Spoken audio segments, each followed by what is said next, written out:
one of these topics that in many ways it feels as if it's all been said, and there's not much to add, and yet it's a topic that continues to consume minds, to consume us, to fill rooms, because for Israel and for those who care about Israel, the topic of the relationship between Israel and the Palestinians is a topic that we don't have the luxury of treating in any way other than as center stage all of the time.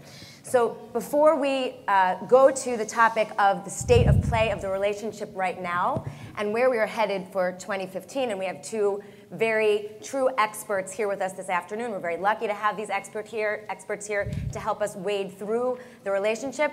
Let's perhaps just start by doing a quick review of where we've most recently been to serve as context. If we look at this latest round of negotiations, these 9-month negotiations that collapsed last spring, there's been a lot said and a lot written about why these negotiations failed, whether the United States and Secretary of State Kerry should have engaged at the moment that they did. Was the process doomed from the start? But many of those deeply engaged in the negotiations, General Herzog, you included, have said that the conversations during these negotiations were in many ways the most serious since 2000. So speak to us a little bit about these negotiations, the relationship between the Israelis and the Palestinians throughout the process, where you thought there might have been moments of breakthrough, and ultimately where the breakdown ultimately surfaced. Well, analyzing the 9-month round of negotiations is a very long story and much beyond the time space that we have here, but I believe that it is mostly an untold story. Yes, as you indicated, there were several versions out there, mostly American, Palestinian, some Israelis. There were very partial versions. They lacked any sense of self-criticism, and they always remind me of what Churchill once said: history will be kind to me because I will write it. So there's much to be discussed and analyzed, and I hope to write about it one day. I would say, to start with, that the notion that there's only one party to blame or one element that undermines the negotiation is certainly oversimplistic. I think we all made mistakes, and each party's mistakes exacerbated the other party's mistakes. Not that we share in the same weight of the blame, but still we all made mistakes. I think the original sin to me is the fact that Secretary Kerry insisted from the outset that we try and resolve all outstanding issues and reach a permanent status agreement within 9 months. That was totally unrealistic. I think that we tried and failed for 20 years. To think that we can now do it in 9 months was definitely unrealistic. The result was that we wasted 4 months. And then after 4 months, everybody concluded that is unrealistic, and we went for a so-called framework, kind of guidelines, terms of reference for resolving the core issues. I do believe that discussions on the framework document, the US-led framework document, were very serious indeed, and we did cover a lot of ground. And I do believe that they could have been successful have they been handled differently. Again, I never believed that we can reach a full comprehensive deal between Israelis and Palestinians at this time. I insist this time. But the framework could have been reached if it was dealt with differently. I think that from an Israeli perspective, I believe that Israel's mistake was that we preferred to go for a release of prisoners rather than a settlement freeze or even a partial settlement freeze. I don't think this has really helped public support for the process. Having said that, I don't believe, as Martin indicated, this was the reason why talks collapsed, and I believe that had we frozen settlement activities, we would still fail in the negotiations.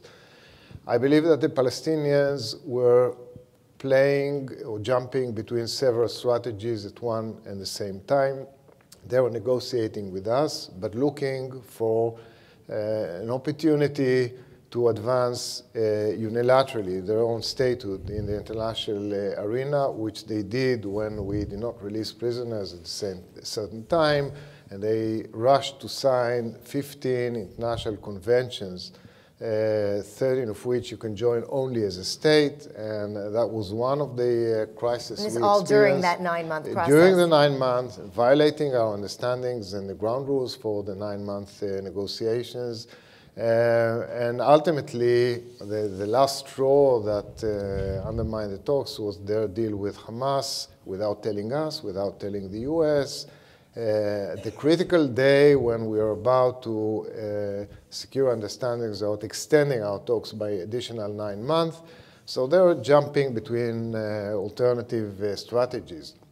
As far as the US is concerned, I think they were at fault for allowing the Palestinians to jump between these strategies, and Kerry also laid ground rules for our negotiations, and as it turned out, his understandings with the Palestinians and with us were inconsistent, and that at a certain place, a certain time exploded in our faces when it came to the point of releasing prisoners.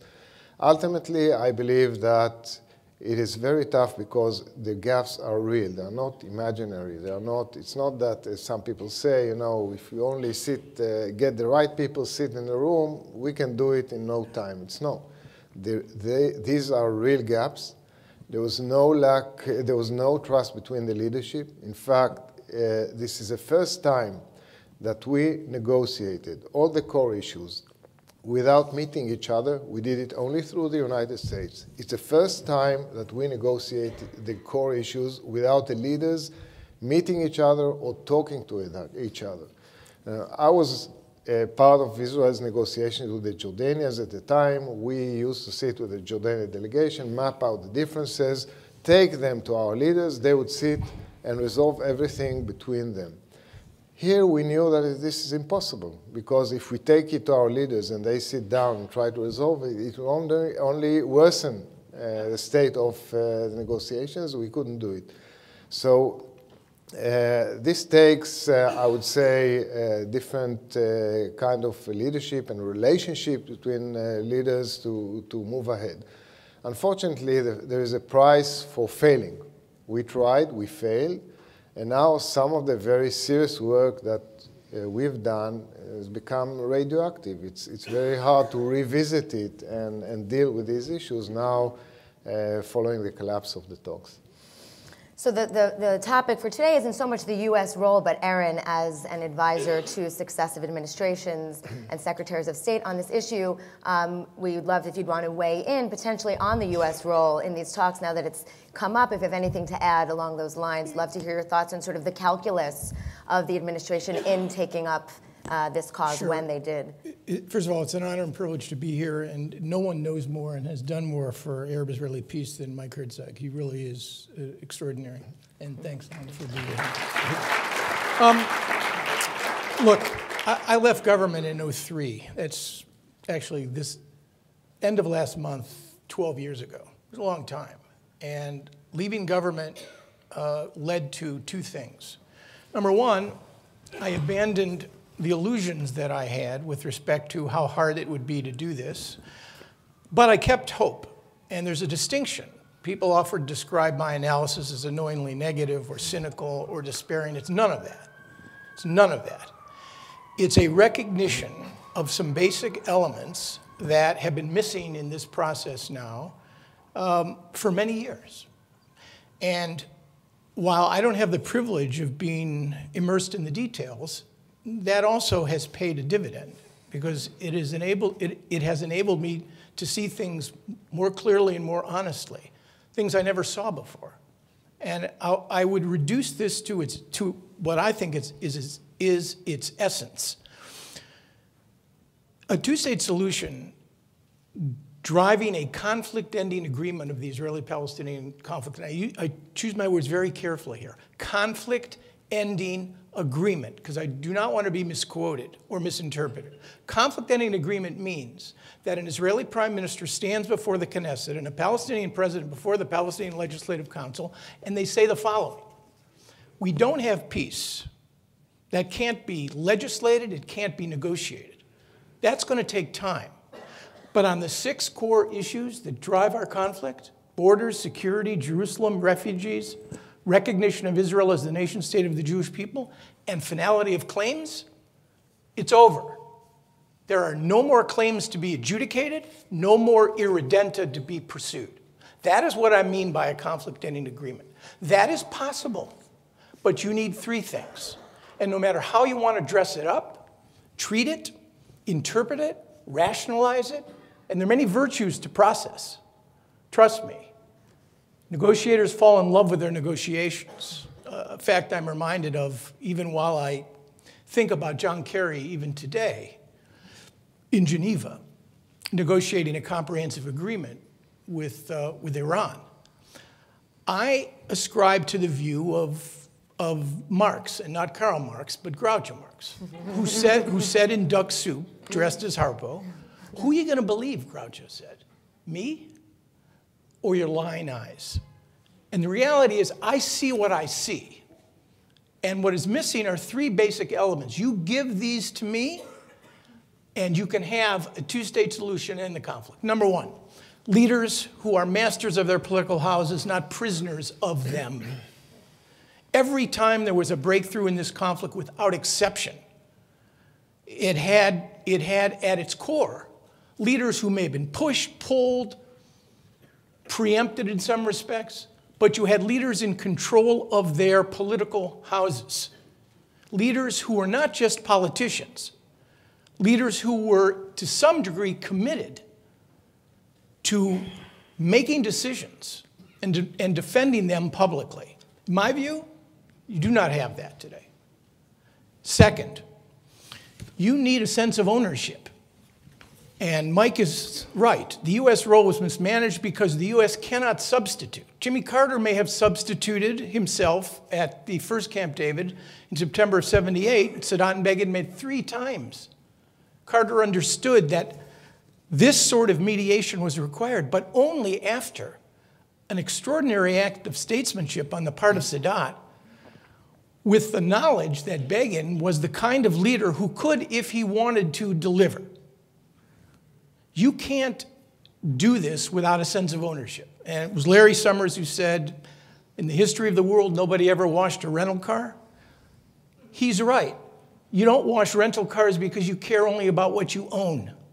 And the strength of this process, which was the energizer bunny of American foreign policy, John Kerry, to this day, and don't believe for a moment that Kerry's efforts to restore some measure of balance in our relationship with the Israelis, particularly in this dysfunctional dance between Barack Obama and Benjamin Netanyahu, don't think for a minute that Kerry doesn't see this also in a way of keeping his ties and his influence with Netanyahu should he be reelected and should some sort of process resume.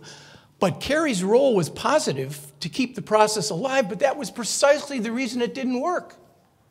Because there is still no sense of ownership on the part of the Israelis or the Palestinians in their own negotiations. And you know what creates ownership? Pain and prospects of gain. People do not take hard decisions. And this is arguably existential.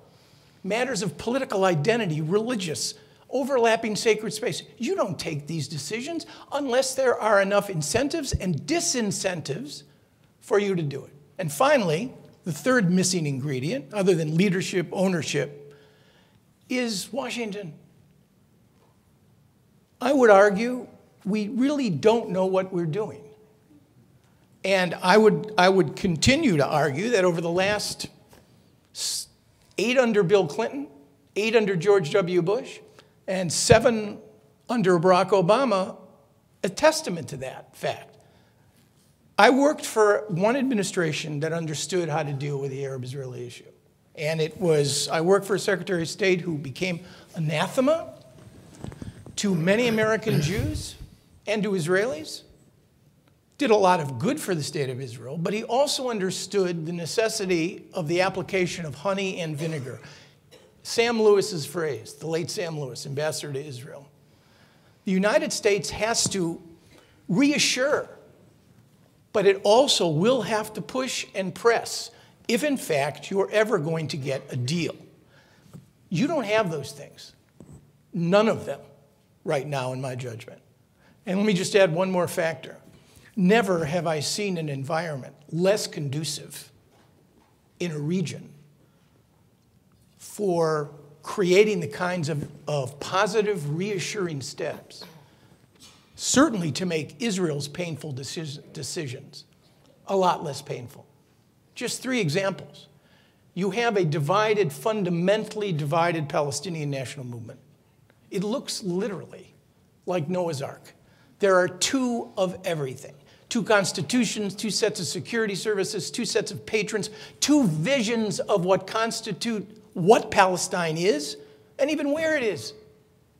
The Jordan Valley, which is central to any deal, is now much more important than it used to be. As a consequence of Jordan's vulnerabilities, I don't want to overestimate them, and the fact that Nusra the Islamists sit on the Golan Heights.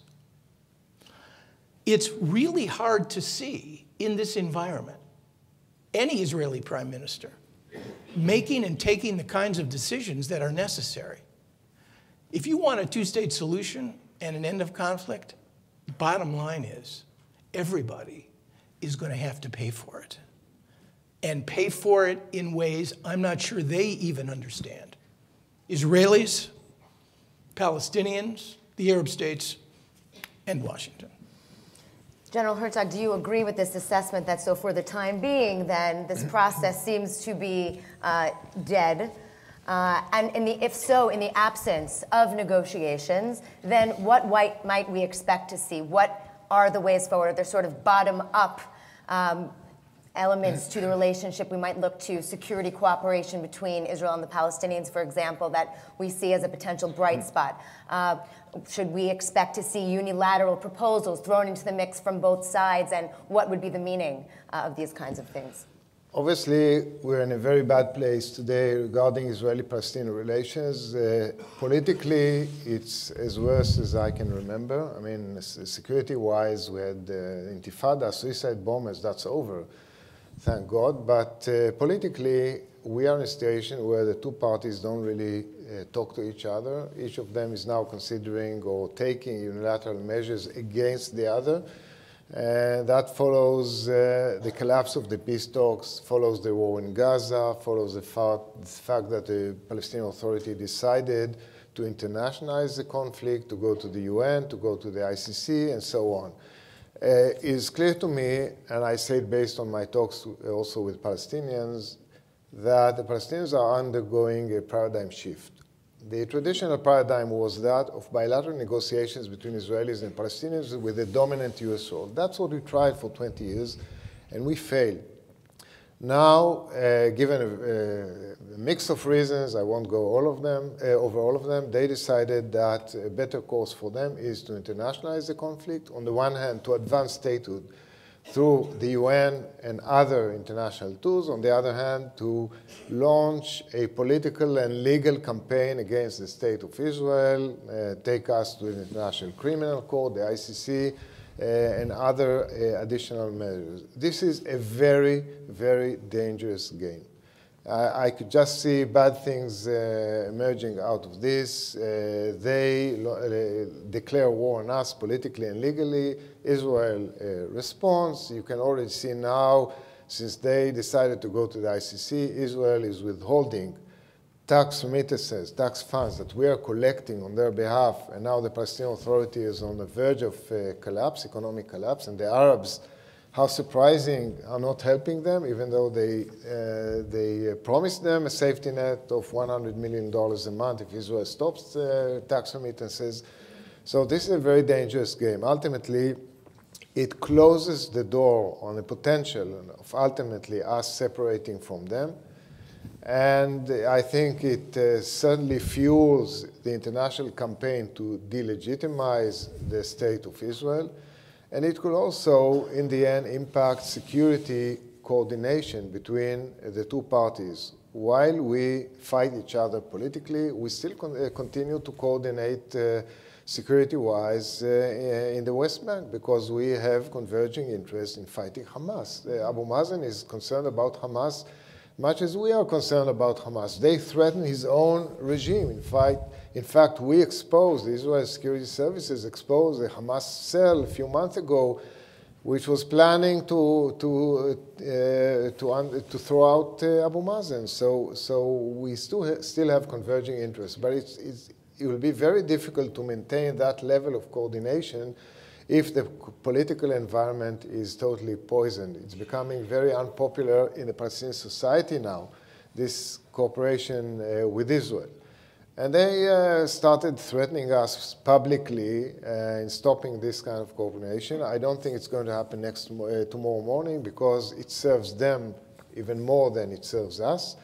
But ultimately, things could go out of hand. Things could spiral. There are many scenarios. I'm not going to paint all of them. The PA could collapse. The security situation could deteriorate. We could find ourselves fighting legal warfare against them and them against us in the international arena. And this kind of situation could empower more radicalized extreme forces in the Palestinian society. We haven't spoken about Gaza. It's a big issue which nobody knows how to address and resolve. So yes, we are in, if this continues, for a gradual escalation of our relations. Now, right now, you don't hear much about it because everybody is awaiting Israel's elections and the outcome of these elections, and the Palestinian Authority, for the time being, promised the international community that they will wait until after the Israeli elections, having already gone to the UN Security Council and failed, and having gone to the ICC. But even if the outcome of Israel's election is center-left or even a national unity government, I think it's going to be very hard for such a government to maneuver in such an environment, because the doors are already open for this campaign against the state of Israel. What could be done anyway? I believe that, for one thing, we do have an opportunity working with some Arab partners in the region, because we do have converging interests with Egypt, with Jordan, with some major Gulf states.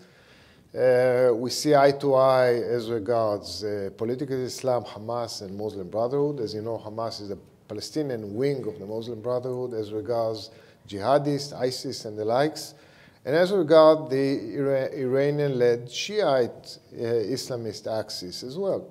So we have lots of converging interests, and we could work together to create a different context for Israeli-Palestinian, at least salvaging our relations. It doesn't mean that they are going to impose certain things on Abu Mazen, but they can certainly help prevent escalation and salvage the current situation. Obviously, Israel will have to contribute and show seriousness, put certain things on the table.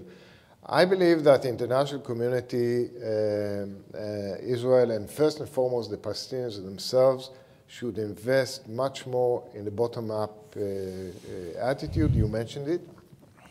There was a very serious bottom-up project initiated by previous Palestinian Prime Minister Salam Fayyad. Unfortunately, Fayyad was kicked out because he fought corruption, and with him, his plan was kicked out as well. So you don't see any of this right now. But I think one building block in salvaging this situation is putting the Palestinian house in order. I personally don't believe that Abu Mazen is going to do it. I don't believe he's capable of doing it. But it certainly ought to be a focus of the international community. And finally, and here I'm speaking as an Israeli, I would support certain Israeli unilateral moves, not unilateral moves that close the door on separating from the Palestinians, but leave the door open.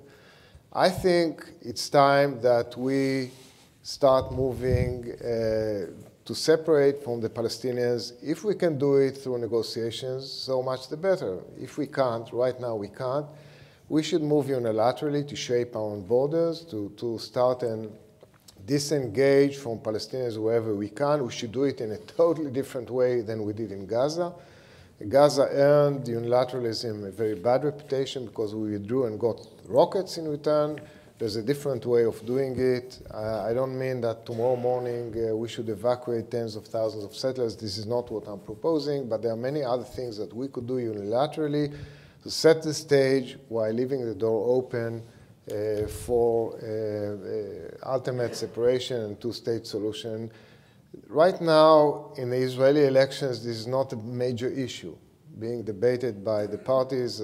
People just lost hope that we have a partner, that this is doable, while there's a solid majority supporting a two-state solution. The same majority doesn't believe it's doable, at least for now.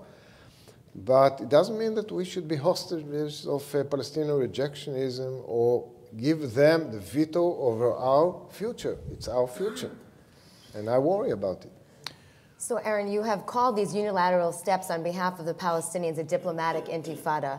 And now we're also talking about, General Herzog is talking about unilateral steps potentially on the Israeli side. And in the negative time that we have left before we're supposed to move to Q&A, thoughts on the above, concluding thoughts, and then we'll, of course, toss it over to the audience. I'll just make one comment on Israeli politics and just one comment, I think, on the environment in which we're going to have to operate over time. If you look at the history of peacemaking on the Israeli side, it's a history of transformed hawks. Begin, who traded Sinai to Sadat in order to keep the greater prize, which was the West Bank and Jerusalem. Rabin, the breaker of bones in the first Intifada. Profound doubts about Arafat, but willing to take a measure of risk.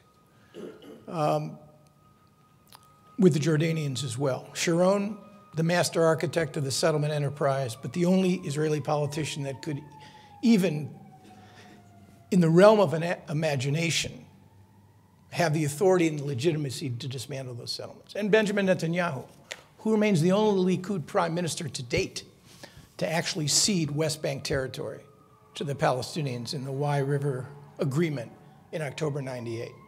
It is a history of transformed hawks, hard, toughened men who, as a consequence of steps by others, in the case of Begin, there was Sadat, or in response to Israel's own security needs, or in Rabin's case, the notion that the Palestinians had put themselves on the map and there was no military solution.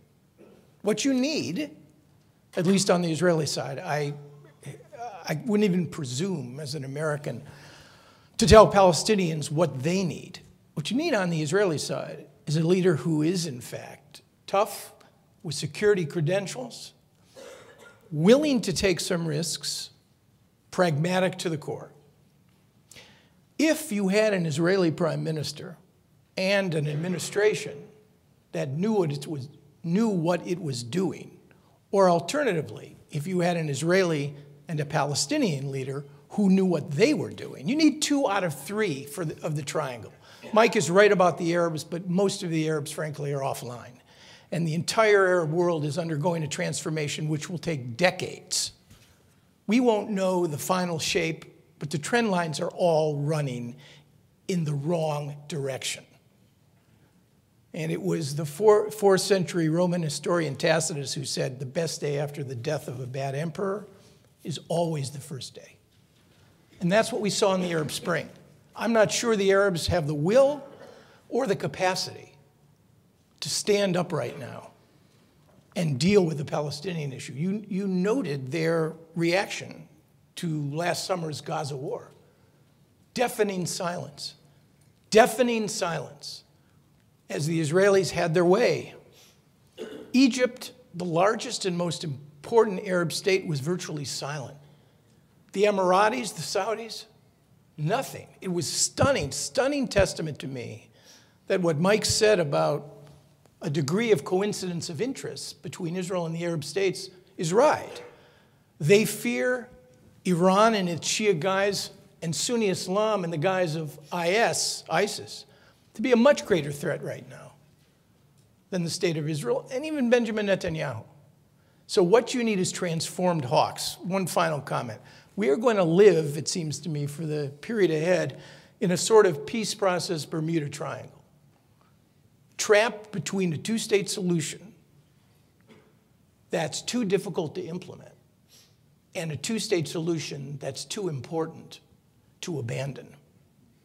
And it is in that space, Mike has identified unilateral steps, possibility, building from the bottom up, possibility, trying to reorient the Palestinians back home rather than to look to the international community as the source of their salvation.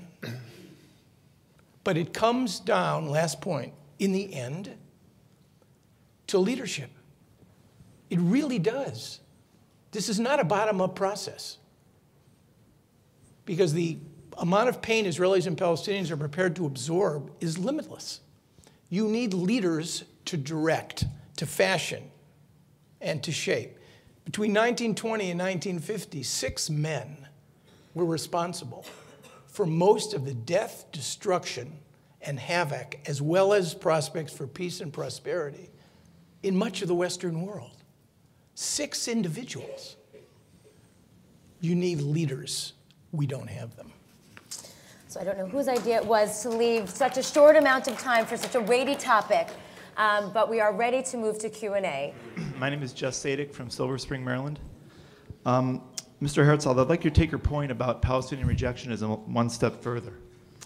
I don't know how anyone can see the existence of a Palestinian leadership right now that's ready to make the concessions necessary for peace. If Arafat, who was much stronger than Abbas, refused, how can we believe Abbas will be any different? What, if anyone, can anyone do to get the Palestinian leaders to make peace? And please don't mention curbing Israeli settlement activity in your answer. How do we get a leader who will put his people's future ahead of perpetuating the conflict? Thank you. We got the question. Thank you so much. Should I answer Yes. it? Well, I would say I don't have a different judgment about Mahmoud Abbas. If you ask me if he's capable of taking the critical decision and making the historic compromises needed for a deal, my answer is no. I mean, we have history with him. I've dealt with him a lot. I've seen him at Camp David. I've seen him with Olmert. I've seen him now. So I don't have a different answer than you on this. But if you ask me about producing a new and a different leadership, to quote President Bush at the time, it's not for us to produce a Palestinian leadership. It's for them to produce leadership. It's their life, it's their destiny, it's their future. It's for them to produce different leadership. We cannot impose it from the outside. We cannot do it for them. And the very few people who are capable of uplifting this burden were kicked out, unfortunately, by them. So I don't know when we're going to see this type of a leadership that we aspire to see. It may take a very long time. Right now, I don't see it. Aaron, you have anything to add on that? No, I think Okay, great. Next question in the back. Hi, thank you so much for both of your remarks. My name is Samantha Lackman with the Huffington Post. I'm a staff reporter here in DC. Do you think that suspending aid, which Congress has already sort of partially done, helps with this whole process, especially as security leaders in Israel say that it actually hurts cooperation in the West Bank? And then also, do you think that these sorts of steps are perhaps one-sided, given that it's aimed at unilateral action with the PA at the ICC, but then at the same time Israel is continuing to construct settlements? Do you think that there's sort of a one-sided approach happening there? I would only say it matters not a whit when it comes to using suspension of aid as a disincentive to get the Palestinians essentially to buy on to provisions of a final status deal that they're not going to accept. It matters a whole lot, I would argue, to stability in the region, particularly in the smaller Israeli-Palestinian arena. And it preempts and prevents what I think you don't want to see happening. If, in fact, there is a chance, even though it may be scant and very slim chance, then what you don't want is a collapse.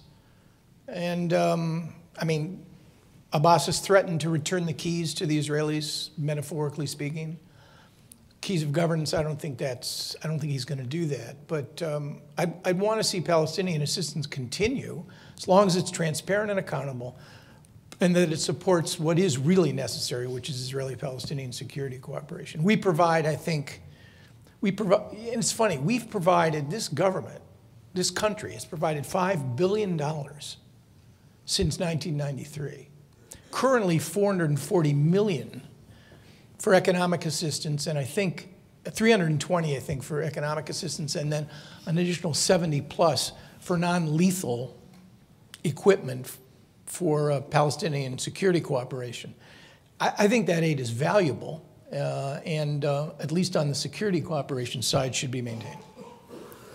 Well, from the sort of inside Israel on this point. Well, I agree with this, and I think this is also the view of Israel's defense establishment. It is not in our interest that the Palestinian Authority will collapse, because if they collapse on us. And we have to carry the burden economically, politically, and in many, many other ways. I don't think it's in the interest of the United States. And I believe that we have better ways of responding to their actions in the international community. They take us to the ICC. We can also take them to the ICC because due to their targeting civilians. And as was noted, these funds, which are Palestinian funds, are used, among other things, to pay security agencies which are arresting Hamas activists plotting against us. It's in our interest. We don't want them to collapse. Yes, often Israel is choosing between these very imperfect options, wanting to respond in kind to things like the Palestinians going to the ICC, which was previously regarded as this doomsday scenario, and the, of course, self-interest that Israel has in not seeing the Palestinian Authority collapse. So often choosing between these very imperfect options. Next question. Hi, I'm Steve Friedman. I'm from Short Hills, New Jersey. I have a question for both Mr. Miller and General Herzog, and that is, you know, we've seen so many different peace processes, and it seems like we've gotten very, very close in the past, in 2000, 2008, perhaps even, and then the most recent process. But we're always hearing about these big gaps, and I think often the public is unaware of what these big gaps are. It always seemed to me that the big gap was the inability to resolve the refugee problem. And I wonder whether either of you think that the Palestinians are capable of resolving the refugee problem in a way that the Israelis could ever accept, namely not having an agreement to send a huge number of refugees back into what is now Israel. And also, what are the other big gaps that we see? Well, first of all, I never believed that we were that close. I mean, people wrote books about it with titles, how close we were, you know, we were that close. I don't think it's true about Camp David. I don't think it's true about Olmert Abu Mazen. With all due respect, we're never that close. The gaps are real. And the gaps are on all core issues: territory, security, Jerusalem, refugees, and so on. Maybe more difficult when it comes to narrative issues which touch on the core identity of each of the parties, like Jerusalem and refugees. These are probably the most difficult to tackle and resolve. But even on seemingly more simple issues like territory, it's very difficult. And sometimes the last centimeter is the most difficult to bridge over. So I'll just give you one example. I can spend days talking about this and bore you, but I'll give you one example. On territory, for example, Israel's most far-reaching proposal was given by Olmert in 2008, and that was annexing to Israel 6.5% of the West Bank's territory, giving or swapping 5.8% of the territory, and the difference of 0.7% will be dealt with through a territorial connection between the West Bank and the Gaza Strip under Israel's sovereignty, but under Palestinian control. Now, the most far-reaching Palestinian proposal was given to us in year 2000. And, I don't think anybody remembers that except me, maybe Aaron, who was in the room, and some other, that was 4% equal swaps, okay? Then they went back to 1.9, and since 2008 to this day, it's 1.9. They don't remember that they gave us 4%, but some of us do. So you could say, you know, if the difference is like 2%, you know, split the difference, and you're done. Splitting that difference is like putting your hand into the fire. It is so difficult. It's really, it requires very, very tough decisions by the parties, and I don't think they're up to it right now. And this is a simpler issue to resolve. I'm not going to go into Jerusalem refugees, but now I don't suggest here that it's impossible to resolve them. I do agree with Aaron that of all the elements that are required for a solution, the most important is leadership. The most important is leadership. Leadership that wants a deal, that is capable of securing a deal, and that is capable of implementing it. It's an uphill battle. It's an uphill struggle. You need first and foremost leadership. Next question in the back. Hello, my name is Josh Mellitz. I'm from Boston, Massachusetts. Mr. Miller spoke about the need for strong continued leadership. Abu Mazen is pushing 80 years old, his history of health problems, and in the 10th year of his 4-year term with no successor in sight. So my question is to either of you, where do you see a potential successor coming, and is there any hope there for a leader that would be able to make these tough choices that you both discussed?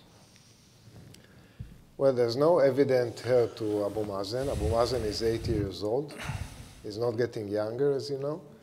And he did not single out anybody to succeed him. He did not appoint a deputy. He did not do anything to signal who he thinks should succeed him. I think that the fact that there's nobody out there that people point at and say he is a natural leader, I think the fact that Abu Mazen is the last of the generation of the founding fathers of the Palestinian national movement, who was outside of the territories and came in. Unlike Arafat, he wasn't part of the armed struggle and terror activities. He was more part of the political branch, but he's still part of this generation and still enjoys that legitimacy. There's nobody out there who belongs to this generation, who enjoys this kind of legitimacy, who can unite the Palestinian people, who can unite Gaza and the West Bank that I can see. Now, some people talk about Marwan Barghouti, who is in our jails, and Barghouti who is a very charismatic leader, one of the major leaders of Fatah at the time during the Intifada. He, like Arafat, believes that you should pursue simultaneously diplomacy and terror, and he tried it, and he's now in jail because of that. But talking to some people who know him very well and follow the Palestinian domestic scene, it is questionable whether he will remain as popular as he is once he's out of jail. He's very popular because he's in jail, but once he's out, I'm not sure he'll have the same authority. So we may be in for a chaotic period in the Palestinian Authority if Abu Mazen departs the scene, once he does. Adding to the existence schism between Gaza and the West Bank, between Fatah and Hamas. It's not going to become better. I mean, it just makes a bad situation worse. I mean, you now, for all practical purposes, have 3 entities who are accommodating, cooperating, confronting one another. You have Hamas in Gaza, and that's not going to change. This summer, I was stunned by rational, logical people who were telling me this time it was going to be different. This time you're going to end up with a military operation which is going to fundamentally solve the problem.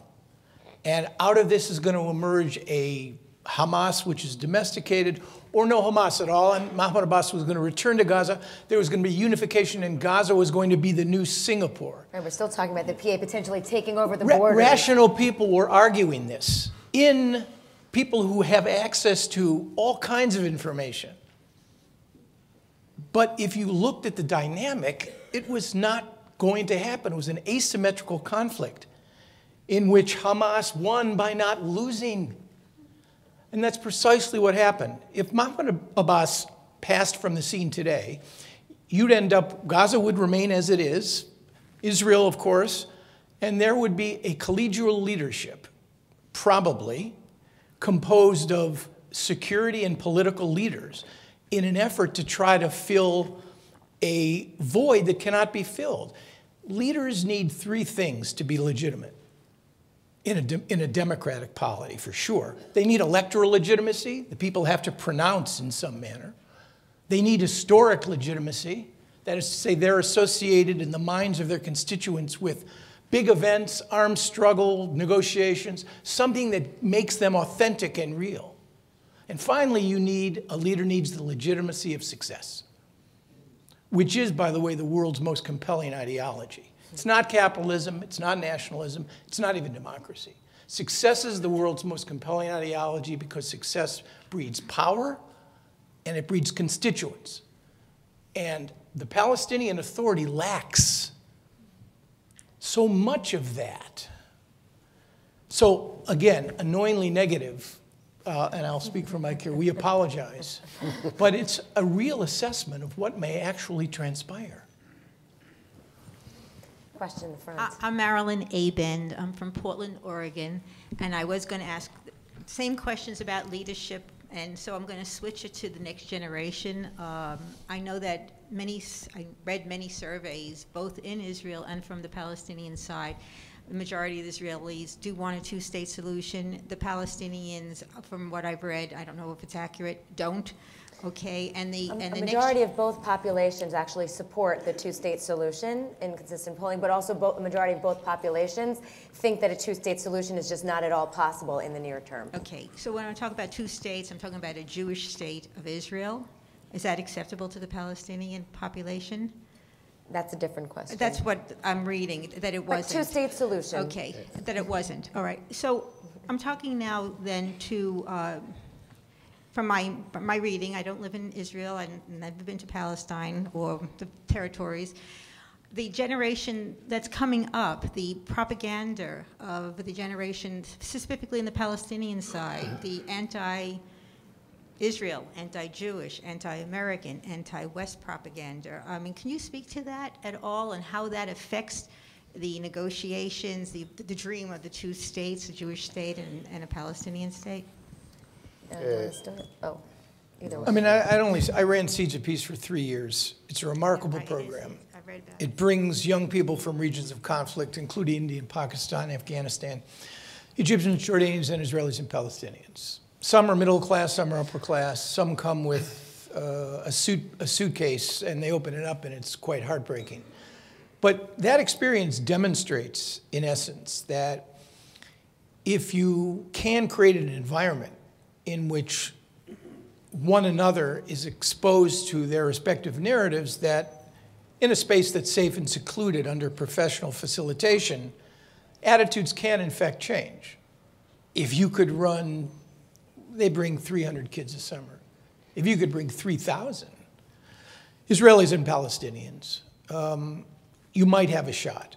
But the generational issue here, as much as we watched those extraordinary pictures in the spring of 2011, social media, the Google generation, I don't think that's the generation, at least in Israel-Palestine, that you're going to see. And I think the Palestinian society, in large part because of the occupation, in large part for a variety of other reasons, is a conditioning exercise in victimization and a conditioning exercise in grievance.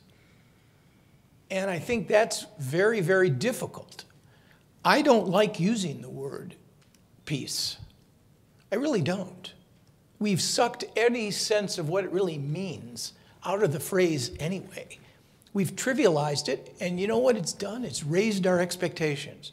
You're not going, look, good luck. Israel and Egypt have a formal treaty of peace signed in 1979 on the South Lawn of the White House. Begin Carter and Anwar Sadat. Good luck finding in an Egyptian high school textbook a map of the Middle East that depicts Israel as a discrete state. Now, I have very low expectations. If I were an Israeli, I would want to be respected and feared. I don't need to be admired. And I would have very low expectations about what a conflict-ending agreement is actually going to bring in terms of the sort of transformational attitudes between these peoples. This strikes me as illusory. Where in this region do you have national minorities or national groups living in relative peace, accommodation? Where? Show me. Show me one example. Lebanon? Cyprus? Maybe. Maybe.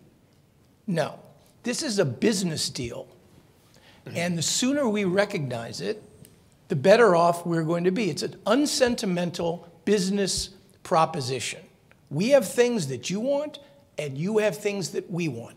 Don't dress it up by looking for some fundamental, profound transformation where these people are going to love one another. The narratives are too profoundly distinct, and the dance that the occupier and the occupied have done now for 40 years plus is just too injurious to one another, You get a business deal, it would be terrific. General Herzog, anything to add? Yeah, well, to begin with, I think Ilana was correct in pointing out that there's still a majority in the Palestinian society for a two-state solution. Opinion polls indicate that whereas in Israel it's about around 70%, Palestinian Authority is 55 to 60%, it's still there. But I wouldn't bet on it. I think that could change over time because you do hear and you do read and do see more and more people supporting a one-state, I don't call it a solution, reality, a binational state. There are people who are big supporters of this state solution and are writing now about a one-state solution, like Sari Nusseibeh, like even Abu Allah was chief Palestinian negotiator, wrote an article in Sharq al-Awsat about this. If you can't get a two-state solution through a deal with Israel, then let's go for a binational state. And it's gaining traction, especially among the young generation. Now, talking about the young generation, the generational issue here, yes, there are quite a few young people who are high-tech entrepreneurs and technology geeks and so on, and they want to work with Israel, they want to come to Israel, but they, in my view, are a minority. You find many more people who are radicalized, who are more extreme in their views than their fathers. If we have to deal with them, I think we will miss some of the hardcore negotiations we both negotiated with, like Sarah Breakout and others, because they are much more radicalized and this is based also on an education system which is very hateful, which is insightful against Israel, which doesn't recognize that we have any rights. We Jews are portrayed as Nazis. We're denied any rights. If you look in the textbook, it's just terrible. Now, I participated in a meeting organized by the World Economic Forum a while ago in Davos. There were 150 people in the room, Israelis and Palestinians, the top businessmen, talking about peace between our societies and breaking the impasse and so on. Palestinian group included a young lady in her 20s, was educated in a top US university, perfect English. She stood up and she said to them, "You failed us. Get out. Let us, the young generation, lead. We don't want negotiations with Israel. We want to extricate our rights in the whole of Palestine, not part of Palestine." I don't accept that our legitimate armed struggle is terror, and she went on and on. And you hear many more young people talking like this. It is terrifying. And I think we're not getting 3,000. We're getting very few who go to these programs, and many more are radicalized, and this is a major concern over the long run. So we have run to the end of our time, but we have been very lucky to have spent this last hour with Aaron and with General Herzog. Thank you so much.